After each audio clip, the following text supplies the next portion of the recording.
Era só mais uma quinta-feira.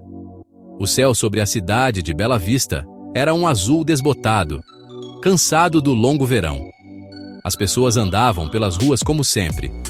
Os carros zumbiam sua melodia habitual, mas algo estava errado. Não era um erro barulhento, como uma sirene ou um grito. Era um erro silencioso, uma coisa errada que você podia sentir no canto do olho. As sombras. Foi aí que tudo começou. A sombra do velho jacarandá na praça principal parecia mais escura, mais pesada. Ela se agarrava às pedras da calçada com uma teimosia que o sol da tarde não conseguia abalar. Um pedaço da noite que havia esquecido de ir embora. Léo foi o primeiro a dizer algo. Tinha 15 anos. Uma mente que desmontava coisas só para ver como funcionavam. Sentado num banco com Clara, sua melhor amiga. A sombra do bebedouro, uma forma longa e nítida, apontando diretamente para o leste. Clara, olha a sombra do bebedouro. Isso está certo? Clara abaixou seu bloco de notas, mais interessada em desenhar pessoas. Tinha um olho de artista. Isso é estranho. Talvez seja o ângulo do sol? O Parque Comum havia se tornado um museu de sombras impossíveis, como detetives na trilha de um crime impossível. Um crime contra a própria natureza da luz. Naquela noite, o mistério se aprofundou. Léo e Clara se encontraram sob o poste na esquina da Rua Elm. Ele trouxe uma lanterna potente, daquelas que seu pai usava para acampar. A ideia era simples. Se uma sombra é apenas a ausência de luz, então uma fonte de luz nova e mais brilhante deveria mudá-la ou até mesmo apagá-la completamente. O poste de luz projetava um círculo perfeito e escuro no chão ao redor de sua base.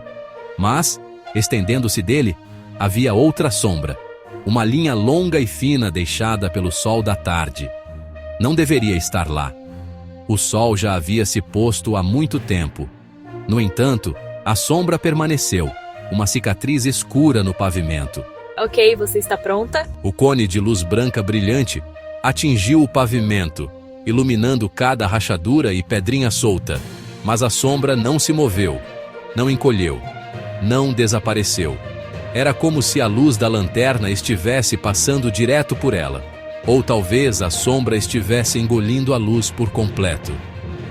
Léo moveu o feixe para frente e para trás, freneticamente. Nada. A sombra permaneceu. Uma linha sólida e preta, tão indiferente à sua lanterna potente quanto havia sido ao pôr do sol. Não é uma ausência de luz, é outra coisa. É uma coisa. A esquina comum de repente parecia estranha e ameaçadora. Eles tentaram novamente, desta vez na sombra de um hidrante. Mesmo resultado. O feixe da lanterna era inútil. O teste simples deles havia falhado espetacularmente, e em seu fracasso, havia revelado uma verdade aterrorizante. Aquelas não eram sombras. Eram algo completamente diferente, disfarçado de sombras. E elas estavam se espalhando por toda a sua cidade tranquila e comum. Os dias seguintes foram um borrão de observação temerosa. Léo e Clara começaram a vê-las em todo lugar. Numa parede de tijolos, o contorno perfeito de um homem de chapéu permanecia. Um carro havia estacionado brevemente num lugar na quarta-feira. Sua sombra retangular agora ocupava o espaço permanentemente. Passaram horas no arquivo de história local da biblioteca, um lugar que cheirava ainda mais a poeira do que Rui. Foi assim que encontraram o velho Rui. Senhor, estávamos nos perguntando. O senhor notou algo estranho nas sombras ultimamente? Seus olhos, nublados pela idade, se aguçaram com uma clareza súbita e surpreendente. Então, os olhos jovens finalmente estão vendo. Eu estava me perguntando quando alguém mais perceberia. Estas não são sombras, são ecos, manchas deixadas pelo tempo. Nosso tempo está se movendo muito rápido. Nós corremos, nos preocupamos, estamos sempre conectados, mas nunca presentes. Vivemos nossas vidas com tanta pressa que estamos deixando pedaços de nós mesmos para trás. Nossos momentos estão se tornando tão finos, tão esticados, que se rompem. O artigo os levou a uma caixa de pertences pessoais de Anselmo, doados aos arquivos da cidade décadas atrás e esquecidos por todos. Lá dentro, entre ferramentas enferrujadas e projetos desbotados, havia um pequeno diário encadernado em couro. Sua caligrafia era elegante, precisa, como o funcionamento interno de um relógio fino. Eles o abriram com as mãos trêmulas. Nos primeiros anos, as entradas eram mundanas. Dei corda no grande relógio. Mas, à medida que o diário avançava, o tom mudou. O tic-tac é um batimento cardíaco, ele escreveu. Ele ancora nossos momentos na realidade. Eles não entendem. Ele escreveu na última página, a tinta trêmula e borrada. Quando o coração parar de bater, o corpo esfriará.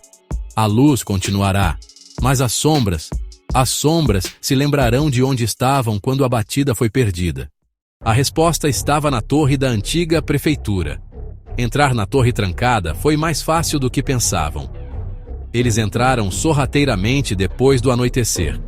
O ar na torre era denso e parado, pesado com o silêncio de 100 anos. Eles subiram uma escada em espiral, o metal gemendo sob o peso deles. No topo, eles o encontraram. A grande máquina do relógio. Detalhe em bronze. Detalhe em aço. As engrenagens intrincadas estavam paradas. O pêndulo maciço estava acorrentado à parede. Em seu lugar, um pequeno motor elétrico zumbindo estava conectado aos ponteiros do relógio. Ele estava certo. Eles substituíram a alma dele por uma máquina. Este era o coração da cidade. E não estava batendo. Era por isso que o tempo estava se desprendendo. Era por isso que as sombras estavam congelando. De repente, um novo som quebrou o silêncio. Um zumbido baixo e profundo que crescia mais e mais alto. As luzes na torre piscaram e depois morreram. Da janela alta, eles viram a cidade inteira mergulhar na escuridão. Pela primeira vez em um século, a cidade estava realmente completamente escura. A escuridão era total, um manto de veludo jogado sobre o mundo. O gemido do antigo maquinário do relógio continuava. Um som de peso imenso se deslocando após um longo sono. Então, um novo som começou. Um lento e pesado tique, seguido por um igualmente pesado taque. O grande pêndulo, de alguma forma libertado de suas correntes na escuridão, havia começado a balançar. Então, tão de repente quanto havia desaparecido, a energia voltou. E enquanto as luzes elétricas inundavam a sala do relógio, o lento tic-tac desapareceu. Eles saíram para a cidade recém-iluminada. Tudo parecia o mesmo. A longa e nítida sombra da tarde que havia ficado fixada no chão por dias havia sumido. Todas elas. Na manhã seguinte, o sol nasceu sobre uma cidade diferente. A sombra do jacarandá balançava. A sombra do jacarandá encurtava enquanto o sol subia. A mancha escura do homem caindo no prédio do banco havia desaparecido. Limpa. Tudo estava como deveria ser. As cores não são tão brilhantes. O azul do céu estava um pouco mais opaco. O verde da grama do parque parecia menos vibrante. O vermelho de um carro passando não era tão ousado. Eles entenderam então. O relógio de Anselmo não apenas regulava o tempo. Ele alimentava a riqueza da própria realidade, o ritmo constante da vida moderna. O zumbido elétrico que substituiu o batimento cardíaco mecânico era uma maneira mais rápida e eficiente de viver. Mas também era mais tênue. Quando o apagão forçou o velho coração a bater, ele usou uma quantidade tremenda de energia para consertar as rupturas temporais. Então ele a puxou da vivacidade do mundo. Nunca mais olhamos para as sombras da mesma forma. Nós as vemos se mover e dançar, e somos gratos. Vivemos em um mundo mais seguro e previsível agora, um mundo sem momentos congelados manchando nossas paredes. Mas não podemos deixar de nos perguntar que outras cores trocamos por nossa conveniência, por nossa velocidade. Consertamos a falha. Mas vivemos em um mundo um pouco mais cinzento por causa disso, sempre olhando por cima dos ombros, perguntando-nos quando o coração parará novamente.